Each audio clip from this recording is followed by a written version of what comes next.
नमस्कार, आप देख रहे हैं कल की तैयारी। मैं हूं आपके साथ कविता थपलियाल और हम आपको बताते हैं चलिए कि आज ऑन द शो क्या है। नए साल में बाजार में क्यों रही तेजी, दिसंबर में रिकॉर्ड स्तर पर एक्सपोर्ट, कल के लिए आपको बताएंगे ट्रेडिंग आइडियाज।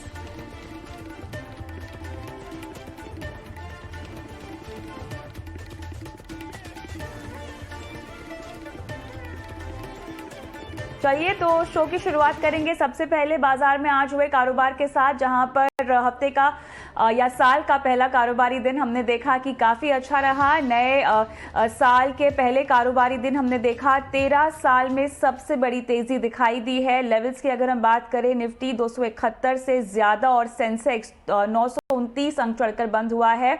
बैंक निफ्टी की बात करें तो यहां सबसे ज्यादा तेजी हमने आते हुए देखी, लगभग 940 अंक की। लेकिन आज बाजार में पूरा कारोबार कैसा रहा, किन सेक्टर्स में स्पेसिफिकली हमने एक्शन देखा, तमाम डिटेल्स दे रही हैं हमारी सहयोगी पूजा त्रिपाठी। साल का पहला कारोबारी सत्र और शानदार तेजी आज देखने को मिली बाजार में, और ये पहली बार ऐसा हुआ 2009 के बाद जब पहले ट्रेडिंग सेशन में, साल के पहले ट्रेडिंग सेशन में इतना बड़ा गेन देखने को मिला बाजार में। अगर निफ्टी की बात करें तो 270 अंक चढ़कर 17,600 के पार बंद हुआ।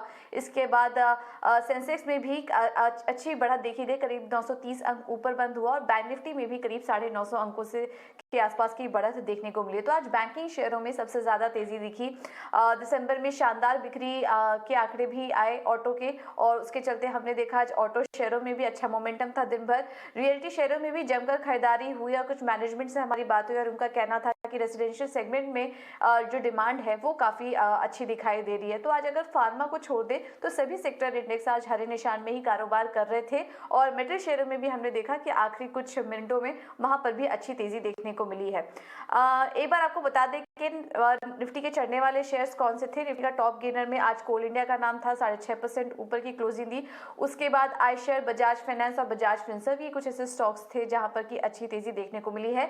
लूजिंग साइड में कुछ चुनिंदा फार्मा स्टॉक्स थे जहां पर की कमजोरी थी, जिसमें कि सिप्ला, डॉक्टर रेड्डीज, M&M और डीवीज लैब, यहां पर आज कमजोरी देखने को मिली है। ऑटो कंपनियों के शानदार बिक्री के आंकड़ों की वजह से हमने देखा I share, Ashok Leyland, Tata Motors और मारुति सुजुकी, यहां पर अच्छी तेजी दिखी।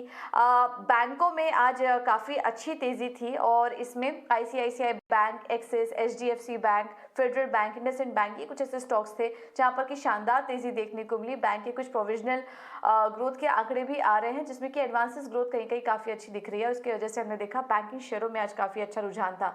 रियल्टी शेयरों में भी खरीदारी थी। India bulls real estate, Oberoi realty, Mahindra life space और सनटेक, यहाँ पर अच्छी खरीदारी देखने को मिली है। और जैसे कि हमने बताया, मेटल शेयरों में आखिरी कुछ मिनटों में अच्छी खरीदारी थी, जिसमें कि वेदांता, टाटा स्टील, सेल और जिंदाल स्टील, यहाँ पर काफी अच्छा मोमेंटम देखने को मिला। कुछ चुनिंदा सेक्टर्स की बात करें तो रिन्यूएबल एनर्जी से जुड़े जो सेक्टर थे आज उनमें भी अच्छा एक्शन था, और अपर सर्किट पे इन स्टॉक में क्लोजिंग दिखी, इसमें कि सुजलॉन, ऊर्जा ग्लोबल, बोरोसिल रिन्यूएबल्स और ओरिएंट ग्रीन पावर में आज अपर सर्किट लगा है। रिन्यूएबल एनर्जी पर जिस तरह से फोकस चल रहा है और रिलायंस जैसी कुछ बड़ी दिग्गज कंपनियां इस तरफ फोकस कर रही हैं, उसका असर कुछ छोटे मझौले शेयरों पर भी देखने को मिला। और बैंकों के अलावा कुछ NBFC शेयरों में भी तेजी थी, जिसमें कि Reliance capital, Bajaj Finserv, Shriram transport और LIC हाउसिंग फाइनेंस इस स्पेस के टॉप गेनर्स थे।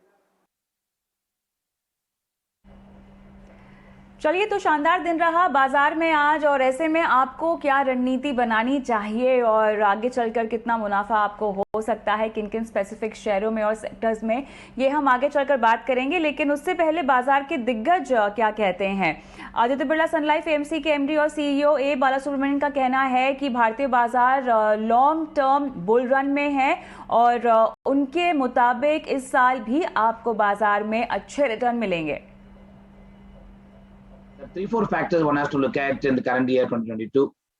One, how the commodity prices are going to behave, uski hisab se how will have an impact on the inflationary pressure.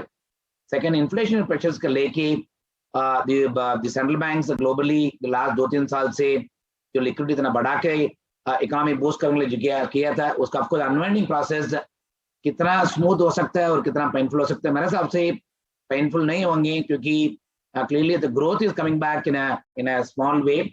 Therefore growth as it starts coming in, जो unwinding process भी जो चालू हो जाएंगे, I think वो भी something one has to watch out. And finally, the last 2 साल से, especially last year 2021, I think China factor was a big hanging sword for the emerging market. जिस हिसाब से China went on a regulatory overdrive that I can call it, जो हर system से हर environmental जो India ने जो पहले फोकस किया था सबका साथ सबके विकास के हिसाब से, जो अपना प्राइम मिनिस्टर ने जो लास्ट 5 साल से ड्राइव कर रहा था, I think China is going the same way that social benefit has to accrue to the common man in China. उसका भी जो टैप स्टैंड जो लिया था एक्चुअली 2021 में, आई थिंक मेरे हिसाब से उसका रिवर्सल हो सकता है, mainly on supporting the growth coming back. I think clearly the 2022 is going to be a mix of growth coming back on one side, unwinding process on the other side, inflation pressures के हिसाब से जो interest rates बढ़ाने के लिए उम्मीद भी है, आई थिंक वो भी क्या सकता है. Therefore, it's going to be something very, very interesting to see 2022. But clearly, as I always say, that 2022 is could be another year. I think मेरे हिसाब से India especially we will get into the 10 years of bull market. क्योंकि जो last pandemic के हिसाब से जो government ने वेरियस इनिशिएटिव लिया है, उसका इम्पैक्ट लॉन्ग टर्म में बहुत बढ़िया आ सकता है. Therefore, 2022 will be another year one has to watch out. But I think longer term हिसाब से देखते हैं, clearly all these parameters are going for something to create a longer term bull scenario. चलिए, तो यहाँ पर लंबी अवधि के बुल रन में बाजार दिखाई दे रहा है. दूसरी ओर आईएफएल सिक्योरिटीज के डायरेक्टर संजीव भसीन ने कहा है कि साल 2022 जो है वो दरअसल 2021 से भी अच्छा रहने वाला है और उनके मुताबिक 1 फरवरी से पहले बाजार नई ऊंचाई पर भी पहुंचेगा. 2022-2021 से भी अच्छा रहेगा. आपने ओमिक्रॉन का जिक्र किया तो सबसे ज्यादा फैल रहा है वो है फ्रांस, यूके और डाउ, और वो कल तीनों इंडेक्सेस ने न्यू हाई मारे. आपने सुना, न्यू हाईस पे चलेगा इंडेक्स, और आप यहाँ जूझ रहे हो जहां आया भी नहीं है. तो चिंता ढाकनी है. सबसे पहले आपको घबराती है, यही चिंता के ऊपर आप वश कीजिए और लेने का संभावना कीजिए. पहली फरवरी से पहले न्यू हाई आएगा और उसके बाद अप्रैल में 22,000 का इंडेक्स. ये Omicron will mark the end of the pandemic और एंडेमिक हो जाएगा, क्योंकि 2 हफ्ते में ये बढ़ता है और उसके बाद खत्म होता है और उसके आफ्टर इफेक्ट बहुत लो है. थोड़ा सा बुखार, थोड़ा सा हैजा और ये सब जाता है, 5 दिन में ठीक हो जाता है. This is what south Africa दिया. और बाकी अगर देश या तो वो गलत है या वो सही है, हम गलत है या हम सही है, ये तो टाइम ही बताएगा. लेकिन मैंने जैसे आपको कहा, ये सब प्राइस्ड इन है. इस समय आपको अपना पैसा तैयार कर रखना चाहिए अच्छे शेयर लेने के लिए, क्योंकि ये मौका फिर नहीं आएगा. चलिए, तो आपने तमाम बाजार के एक्सपर्ट से उनकी राय और उनका आकलन तो सुन लिया है जो वो बाजार के लिए और इस पूरे साल के लिए कर रहे हैं. लेकिन हमारे आज के खास मेहमान जो शो पर हैं वो क्या कहते हैं, चलिए स्वागत करती हूँ sharmilajoshi.com की शर्मिला जोशी का, और साथ ही मार्केट एक्सपर्ट कुश बोरा भी हमारे साथ जुड़े हुए हैं. आप दोनों का ही स्वागत है और नए साल की आप दोनों को ढेरों शुभकामनाएं. शर्मिला जी, आपके पास आऊंगी. सबसे पहले नए साल 2022 को देखिए, बाजार ने क्या शानदार सलामी दी है और आगाज पर क्या जोश हमें दिखाई दिया है. लेकिन अब सवाल यही उठता है कि क्या ये केवल पहले दिन का ही जोश था, या आप भी इत्तेफाक रखती हैं जो हमारे एक्सपर्ट्स ने इससे पहले बातें कही, क्या आप भी उनसे सहमत हैं? आई थिंक एक चीज आज देखना बहुत जरूरी है कि एफआईज का नंबर्स काफी लंबे समय के बाद पॉजिटिव आया है. तो पिछले हफ्ते में मुझे लगता है एक ही दिन था जहां एफआईज पॉजिटिव नेट पॉजिटिव बायस थे, और आज का दिन. So what really happens in the new year इसके नया एलोकेशन होता है और हम देखते हैं कि नए सिरे से एफआईज इन्वेस्टमेंट करते हैं. So they are looking at it as a return for the year, और new money is allotted to geographies etcetera. So we have to keep that in mind कि जिस तरह से मार्केट पिछले 1.5-2 महीने से बहुत रेंज बाउंड और हमने प्रॉफिट बुकिंग का भी एक दौर देखा, I think that is completely behind us. तो अब हमें फोकस करना है एक तो किस तरह के एफआई क्लोज देते हैं, और उसके साथ साथ जो डोमेस्टिक फैक्टर्स आ रहे हैं which are important, which is Q3 numbers. IT से हम शुरू करेंगे and then we will take it forward from there. तो वो देखना जरूरी होगा, and then I think we will sort of market will go into dealing with कि budget से क्या expectations है etc. And of course I think at the back of our mind we always have to keep an eye कि किस तरह से COVID के numbers बढ़ रहे हैं, because in Mumbai the numbers are increasing very rapidly day on day, so that could be a cause for concern going ahead. So we can never really forget that. But yes, I think I'm more positive this month than I was last month because I think नए सिरे से पैसा आएगा and लोग नए तरीके से फिर से मार्केट में इन्वेस्टमेंट करेंगे।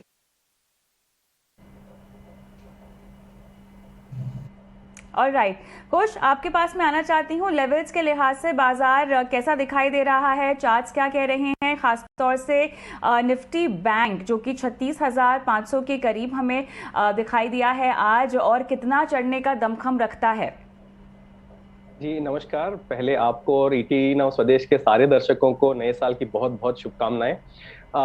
मार्केट ने जो स्टार्ट दिया है ये एक सलामी बल्लेबाज से जो एक्सपेक्टेशन होती है बिल्कुल उस तरीके का है।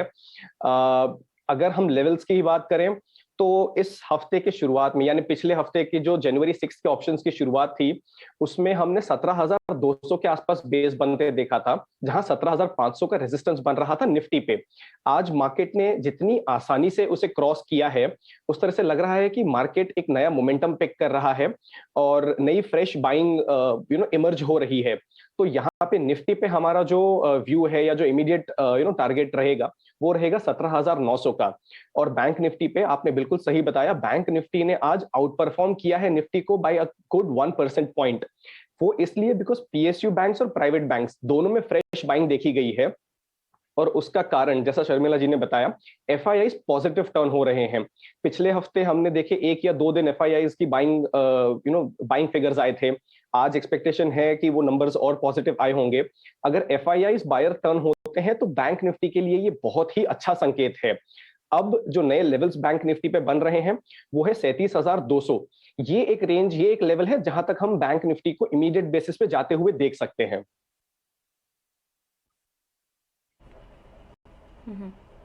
चलिए, तो यहाँ पे न सिर्फ बाजार नई ऊंचाइयों पर जाता हुआ दिखाई दे रहा है, एफआईआई खरीदारी दिखाई दे रही है, बल्कि एक और खुशखबरी है, वो ये है कि कोरोना संकट के बीच एक्सपोर्ट के मोर्चे से अच्छी खबर आई है, जहां पर जो आंकड़े हैं वो दिसंबर महीने में जो है 37% का उछाल इनमें दर्ज होता हुआ हमने देखा है और 37.28 बिलियन डॉलर पर यह आंकड़ा आता हुआ हमने देखा है। और आज एक प्रेस कॉन्फ्रेंस करके केंद्रीय मंत्री पीयूष गोयल ने बताया कि अप्रैल से दिसंबर के बीच पिछले जो 9 महीने बीते हैं एक्सपोर्ट 300 बिलियन डॉलर के पार जा चुका है। और साथ ही उन्होंने ये भी उम्मीद जताई कि फाइनेंशियल ईयर खत्म होते होते ये जो आंकड़ा है 400 बिलियन डॉलर के लक्ष्य को हासिल भी कर लेगा। I think it's a time for all Indians to feel proud that the Prime Minister's clarion call to make exports an engine of growth has been taken up in all seriousness by all sections of industry, trade, commerce, exporters, and today we are assembled to celebrate the fact that we are right on track to what he had set us out on the journey, and at $300 billion in the first 9 months, we are actually created a historic record on exports. Sharmila, आप बताएं कितना उत्साहजनक आंकड़ा है ये export का? Absolutely, और ये बहुत ही इस तरह का आंकड़ा ऐसे मुश्किल समय में आना और हाईएस्ट एवर एक्सपोर्ट्स दिखाना, I think that's a really big achievement. और as the minister said, we are right on track to achieve 400 billion जो हमने एक टारगेट सेट किया था। And we know very often कि किस तरह से होता है कि हम टारगेट सेट करते हैं, कुछ मुश्किलें आती है, but this time I think ये बहुत अच्छी बात है कि जिस तरह से सबने अपने आप को गियर अप करके, and I think even overall for the economy, अगर आपका फिस्कल कंसोलिडेशन इस तरह से होता है तो गवर्नमेंट बोरोइंग भी कम होगी। So I think overall it's a very very positive signal for the economy.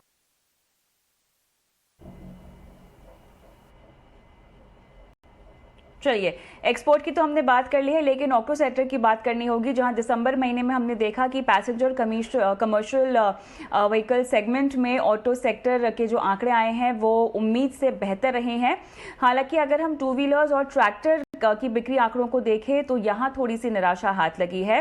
खासतौर से अगर हम टाटा मोटर्स की बात करें तो टाटा मोटर्स ने बिक्री के मामले में हुंडई को पछाड़ दिया है और दिसंबर के ऑटो बिक्री आंकड़ों का पूरा एनालिसिस कर रही है हमारी सहयोगी सृष्टि। दिसंबर महीने में जो हम सेगमेंटल परफॉर्मेंस की उम्मीद कर रहे थे, ठीक उसी तरीके से हमें आंकड़े आते हुए दिखे हैं। पैसेंजर व्हीकल और कमर्शियल व्हीकल स्पेस में अच्छा प्रदर्शन रहा है, वहीं जो टू व्हीलर और ट्रैक्टर की बिक्री है वहां पे थोड़ा सा प्रेशर हम देख सकते हैं। आइए बात करते हैं पैसेंजर व्हीकल स्पेस में टाटा मोटर्स की, जो कि इस बार जबरदस्त प्रदर्शन दिखाती हुई कंपनी भारत में नंबर 2 कार मैन्युफैक्चरर बन चुकी है। इस बार इसने दिसंबर महीने में ह्यूंडई को टेक ओवर किया है। बिक्री के मामलों में करीब 35,000 से ज्यादा गाड़ियां इन्होंने बेची हैं। साल दर साल करीब 50% की ग्रोथ है और आप देखिए स्टॉक में आज काफी तेजी भी देखने को मिल रही है। वहीं मारुति सुजुकी और M&M के जो आंकड़े हैं वो कहीं ना कहीं अनुमान के मुताबिक हैं। अगर टू व्हीलर स्पेस की बात करें तो रूरल मांग इतनी अच्छी तरीके से अभी भी पिकअप नहीं की है जितने बड़े OEMs में हम देखें, बजाज ऑटो, TVS मोटर्स और हीरो मोटोकॉर्प के जो आंकड़े हैं वो कुछ ज्यादा शानदार नहीं है। पर इस पूरी स्पेस में जो आउट परफॉर्मर है वो आयशर मोटर्स निकल कर आया है। हम करीब 60,000 रॉयल एनफील्ड बिक्री की उम्मीद कर रहे थे, पर कंपनी ने रॉयल एनफील्ड की 73,000 से भी ज्यादा की बिक्री की है, जो कि अनुमान से तो बेहतरीन प्रदर्शन है ही। 40% से ज्यादा की महीने दर महीने यहाँ पे ग्रोथ देखने को मिली है। आप देखिए निफ्टी का टॉप गेनर फिलहाल आपको आयशर मोटर्स दिखेगा। अब बात करें ट्रैक्टर स्पेस की, हम कमजोर आंकड़ों की ही उम्मीद कर रहे थे क्योंकि सीजन काफी वीक था, पर M&M और एस्कॉट्स दोनों के ही जो आंकड़े हैं वो अनुमान से भी कमजोर हमें इस बार आते हुए देखने को मिले हैं। और आखिरी में कमर्शियल व्हीकल स्पेस में अशोक लेलैंड और आयशर मोटर्स VECV दोनों के ही आंकड़े अनुमान से भी अच्छे हमें आते हुए देखने को मिले हैं। शर्मिला जी क्या कहेंगी आयशर मोटर्स के लिए, क्या अभी खरीदारी कर सकते हैं? यस, आई थिंक नंबर्स वो गुड, लेकिन ये चीज जरूर ध्यान में रखनी चाहिए कि ओवरऑल टू व्हीलर्स का प्रदर्शन अच्छा नहीं रहा है। So Eicher has been bit of an outlier in that sense, लेकिन ओवरऑल अगर आप देखेंगे तो इन लाइन या डिसअपॉइंटिंग नंबर्स रहे, whether it's a TVS motor, whether it's a Hero Motors. So there seems to be कि उस पूरे सेगमेंट में थोड़ा सा जिस तरह से ग्लट जैसा दिखता है, इन्वेंट्रीज भी people are reporting are higher. But yes, I think if you are a long term investor आप जरूर उस हिसाब से आयशर मोटर्स के को खरीद सकते हैं।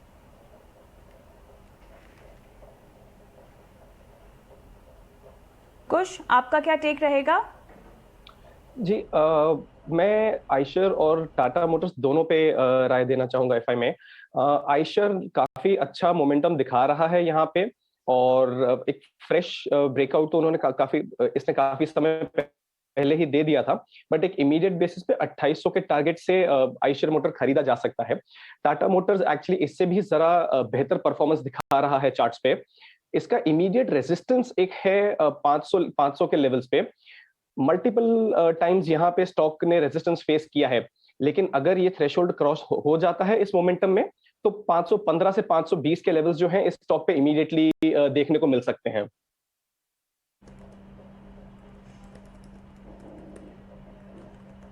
चलिए आगे बढ़ते हैं और रुक करते हैं कुछ बड़ी खबरों की ओर, जहां पर बिजली सेक्टर में समय से पेमेंट और बिजली सप्लाई को लेकर सरकार नए नियम को लेकर आने वाली है। ET Now स्वदेश को मिली जानकारी के मुताबिक ऊर्जा मंत्रालय ने ड्राफ्ट नियम जारी कर दिए हैं और क्या है ये तमाम डिटेल्स दे रहे हैं हमारे सहयोगी प्रकाश प्रियदर्शी। देखिए, पावर सेक्टर में ज्यादा डिसिप्लिन लाने के मकसद से पेमेंट से संबंधित या फिर पावर सप्लाई से संबंधित ऊर्जा मंत्रालय ने एक नया ड्राफ्ट इलेक्ट्रिसिटी रूल जारी किया है, जिसमें कई अहम प्रावधान किए गए हैं और इस पर सारे स्टेक होल्डर से उनकी राय मांगी गई है। ये प्रावधान सिर्फ डिस्कॉम्स के लिए ही नहीं है, बल्कि ये जनरेशन कंपनियों के लिए भी है। नए प्रावधानों के हिसाब से कोई भी जनरेशन कंपनी अगर किसी भी डिस्कॉम्स के साथ पावर सप्लाई से संबंधित कॉन्ट्रैक्ट कर लेती है और उसके बाद पर्याप्त बिजली की सप्लाई नहीं करती है तो वैसी सूरत में सख्त सजा का प्रावधान है। मसलन कि अगर डिस्कॉम्स की मर्जी के बगैर कॉन्ट्रैक्ट होने के बाद भी कोई जनरेशन कंपनी पावर एक्सचेंजेस पर बिजली बेच लेती है या फिर किसी दूसरे डिस्ट्रीब्यूशन लाइसेंसी को बिजली बेच देती है, वैसी सूरत में उसे पावर एक्सचेंजेस पर बिजली बेचने से और साथ ही साथ किसी दूसरे डिस्ट्रीब्यूशन लाइसेंसी के साथ शॉर्ट टर्म कॉन्ट्रैक्ट करने से रोका जा सकता है।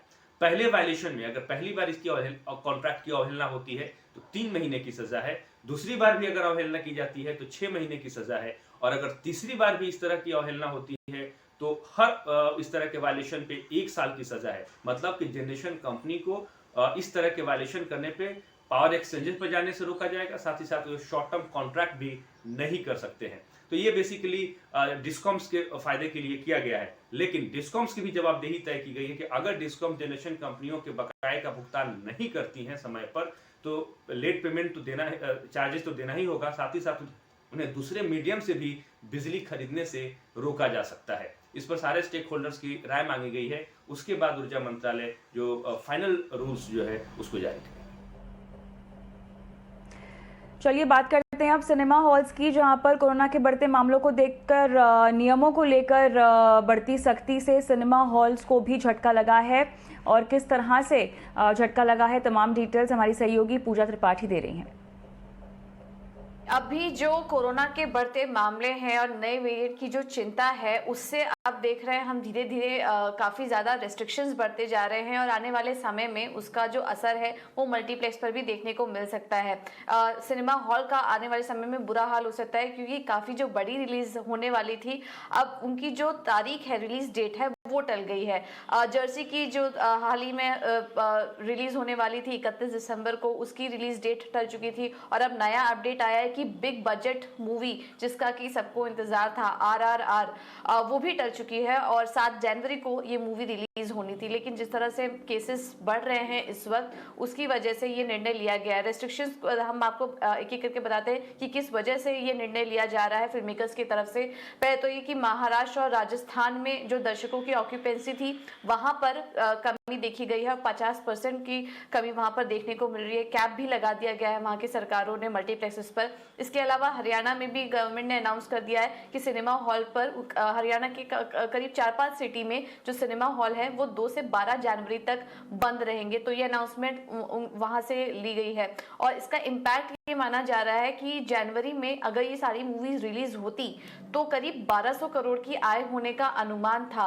लेकिन अब एक बड़ा हिट सिनेमा हॉल और फिल्म मेकर्स को यहाँ पर लग सकता है। आपको बता दें कि 2021 में फिल्म इंडस्ट्री ने केवल 400 करोड़ की कमाई की थी। तो ये जो आने वाला साल था, बिग रिलीजेस लाइनअप थी, उससे माना जा रहा है कि बड़ी कमाई होगी। लेकिन अब जो बड़ी रिलीज है वो अटकते हुए नजर आ रही है। इसमें जनवरी की बड़ी रिलीज अब खतरे में आ रही है। अब माना जा रहा है कि वाली मई एक मूवी रिलीज होने वाली थी साउथ मेकर्स की तरफ से, 100 से 120 करोड़ का बॉक्स ऑफिस कलेक्शन का अनुमान था, वो भी अब खतरे में है। पृथ्वीराज रिलीज होने वाली थी, 180 से 200 करोड़ के कलेक्शन का अनुमान था, यहाँ पर भी कुछ खतरे की घंटियां। और राधे श्याम की भी रिलीज होने वाली थी जनवरी में ही, और 140 से 160 करोड़ के कलेक्शन का अनुमान था। तो कुल मिला के जनवरी में ही बड़ी कमाई का मौका था ये सिनेमा हॉल्स और मल्टीप्लेक्स के लिए। लेकिन अब वो कहीं ना कहीं अटकता हुआ नजर आ रहा है। उसका असर हम PVR और आइनॉक्स के शेयर में भी देख सकते हैं। अगर मार्च के लो से बात करें तो बीच में जब रेस्ट्रिक्शन हट रहे थे और रिकवरी की बात की जा रही थी, PVR मार्च के लो से 40% चल चुका था, और आइनॉक्स में भी इसी तरह की बढ़त देखी गई थी। करीब 40% ये अपने मार्च के निचले स्तर से चल चुके थे। लेकिन अब हाल फिलहाल में जो भी खबरें आ रही है, डेवलपमेंट हो रहे हैं, हम देख रहे हैं कि 1 महीने के अंदर अंदर ही PVR में 12% की गिरावट और आइनॉक्स लेजर में करीब 3 से 4% की गिरावट देखने को मिली है। चलिए, तो अब यहाँ पर वक्त आ गया है आज के VIP शेयर जानने का, और चलिए शर्मिला आपके पास आएंगे सबसे पहले। तो आज आपकी रिकमेंडेशन क्या होगी VIP शेयर्स को लेकर? जिसका नाम है मैपमा इंडिया। काफी अच्छा एक IPO था, काफी अच्छा सब्सक्रिप्शन हुआ और लिस्ट भी बहुत अच्छा हुआ। बट आई थिंक ये प्राइस से भी ये स्टॉक में काफी ग्रोथ हो सकती है, because the story is very interesting. So क्योंकि नया साल है, I thought I should go with stock जो एक नए बिजनेस आइडिया की बात करता है। So they have proprietary rights for digital maps, जैसे सब as the name suggest, MapmyIndia. And क्योंकि जिस तरह से डिजिटलाइजेशन हो रहा है, इस तरह की सर्विसेज को काफी आगे चलकर डिमांड होगा। Again I think promoters etc, वो सब क्वालिटी एक्सीलेंट है, numbers have been good, so I think there's a lot more that can happen in this story. मैं रेकमेंड यही करूंगी, क्योंकि आज काफी भाग गया मैंने देखा। So I think you should do an SIP and try and buy it on dips, but ये लेवल से भी आई थिंक एक आप ठीक ठाक 20% का रिटर्न बना सकते हैं स्टॉक। ऑलराइट, कुश आपके वीआईपी शेयर्स? जी हाँ, पहला शेयर है KDDL। इसमें रिसेंटली एक फॉल देखा गया था टिल 760, लेकिन जो इसमें बाउंस बैक आया है वो बहुत ही तेजी से इस स्टॉक में उछाल देखा गया है। 999 का इसका आज का क्लोजिंग था। यही मोमेंटम कैरी फॉरवर्ड हो सकता है इस स्टॉक में और बहुत जल्द इस पे 1025 के लेवल्स भी देखने को मिल सकते हैं। तो KDDL होगा पहला वीआईपी स्टॉक। दूसरा है एक आईटी कंपनी बिरला सॉफ्ट। 566 की क्लोजिंग थी इसकी। रिसेंट फॉल में ये भी करीब 460 के आसपास नीचे आया था, जहां से इसने भी बहुत अच्छा बाउंस दिया है। एंड जो मोमेंटम बिल्ड हो रहा है उससे बहुत अच्छे चांसेस हैं कि ये स्टॉक 580 तक जा सकता है आने वाले कुछ दिनों में ही।